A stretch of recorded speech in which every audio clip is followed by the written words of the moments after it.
On today's The Plus Side of Nashville, if you live in Davidson County and you're behind on your rent due to the pandemic, or you're a landlord having a hard time collecting rent, we have some important information you need to know about. And those household items you no longer use, will tell you how you can donate them, get them picked up, and to a family who needs them. You don't want to miss today's edition of The Plus Side of Nashville. From the NewsChannel 5 network, this is The Plus Side of Nashville. Hi, everybody. Welcome to the show. I'm unwanted. Thanks for joining us. You know, times are tough right now for a lot of people. Due to the pandemic, a lot of folks have lost their jobs and they're behind on their rent. Thousands of tenants in Davidson County don't have the money they need to meet their rental obligations. And we're going to talk to Sarah Feigl, the executive director of the Nashville Conflict Resolution Center, about how they're providing rent assistance to tenants and landlords who need it. They're helping a lot of people out, and they may be able to help you out too. We'll tell you how in just a bit. But first, we're starting things off by telling you about a new company that's also helping a lot of people out. Two recent college grads came up with a way to connect those with too much with those with not enough. I'm happy to have joining us via Zoom the co-founders of Junkdrop, Walter Hindman and Colin Shepardson. Welcome, guys. Hey, how's it going? Hey, how are you? I am doing fantastic. So Junkdrop is a junk pickup service, but it has a give back component to it, doesn't it? Yes, ma'am. That's exactly right. So what I understand, you guys knew each other from freshman year. You majored in the same major. Was it building science? And then you recently graduated. No, your job prospects fell through due to the pandemic, and you came up with this great idea. So tell us about how you came up with Junkdrop. Yeah, definitely. So I graduated in May, and I had a job lined up in New York, which I unfortunately lost due to coronavirus. So we were kind of just like sort of brainstorming ideas on companies that we could start that required little to no capital at all, where we could actually kind of have a difference. And it just sort of made sense. We looked at the junk removal industry, and you know, there's people that have too much stuff, there's people that don't have enough stuff, and we sort of just connected the dots and came up with this company. I love that. So basically, if I'm decluttering my house and say I have a bed, an extra bed that I was going to donate, didn't know where I was going to donate it, if they call you guys up, what will you do to help? So what we would do there in that case, if it's a bed, we would take it, we'd have a mat, that'd be three separate things. There'd be a mattress, there'd be a box spring, and there'd be a bed frame. Mm-hmm. So each item, we look at it, we try to find if it's reusable and in good condition. Beds are something in particular, you know, we can't just give out any bed we have. It has to be pretty much next to new, because you have to worry about certain things that, like bed bugs or just something, you know, the kind of things that you don't have to worry about with other items. But we'll take that to our storage unit.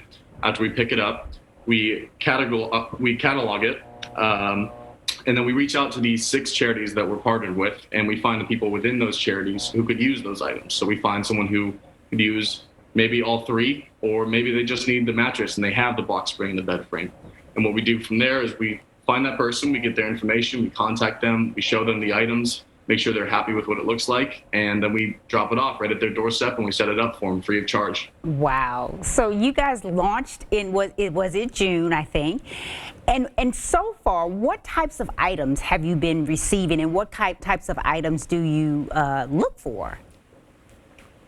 Well, to be honest, we have removed all kinds of stuff. I mean, literally anything from fridges to beds to box springs to recliners to TVs, like household commodities. We'll literally take anything in your house, and part of our process is we remove it, we see if it's reusable or not. So we separate it into reusable and non-reusable. The non-reusable we recycle or ultimately take to the dump, but the reusable stuff is where we catalog it, we get a picture of it, we take it to the storage unit, and we figure out, and then we deliver it to the door. I think that's great.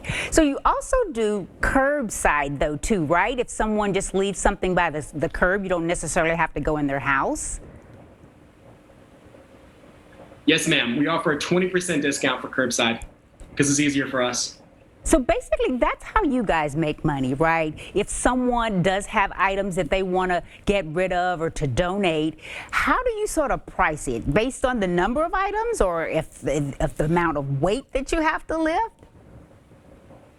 Yeah, so most junk removal services do it by the yard, but we actually do it by the truckload. So we've got 3 extended bed F-150 trucks, and we charge $150 per truckload to remove, store, catalog, find a new home, and then deliver and ultimately set up for people that need it.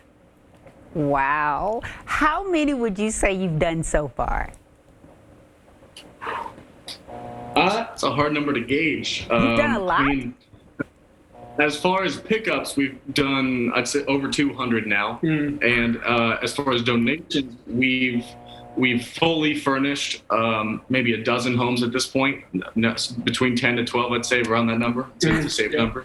So that's fully furnished homes. And then some homes, it might just be smaller homes. Maybe we just fill their living room, or just fill their kitchen, or just fill their bedroom.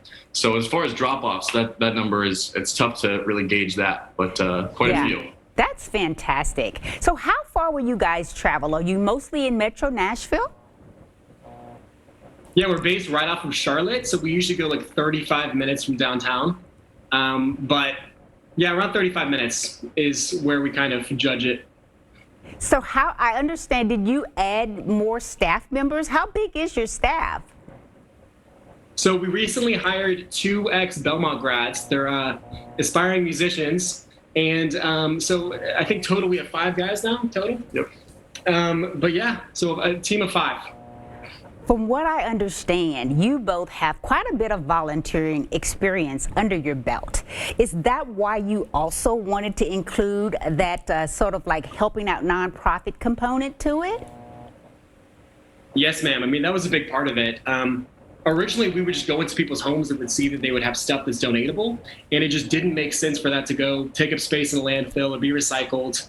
Because there's people in Nashville that need the stuff, so it kind of made sense to connect the dots there.